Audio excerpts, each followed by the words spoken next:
La masticació no és només un acte mecànic per triturar els aliments i facilitar la digestió, sinó un procés que activa i coordina diferents àrees del cervell.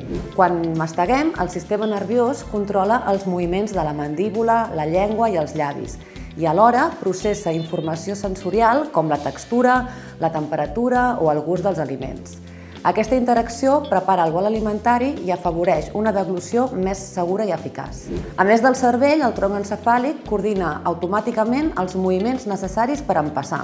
Una bona masticació facilita una deglució més ràpida, segura i ajuda a reduir el risc d'aspiracions. Els estímuls sensorials generats durant la masticació també poden afavorir la resposta neuromuscular i la neuroplasticitat, especialment en persones amb disfàgia. Per aquest motiu, mastegar pot esdevenir una estratègia terapèutica de gran valor clínic. En casos de disfàgia, la introducció d'aliments amb textures segures que estimulin la masticació pot ajudar a preservar, estimular o fins i tot recuperar funcions relacionades amb la deglució. Dedicar temps a mastegar cada mossegada i evitar, si no hi ha contraindicació mèdica, una dieta exclusivament tova o triturada, pot ajudar a mantenir activa la funció sensorial i motora implicada en la masticació i la deglució.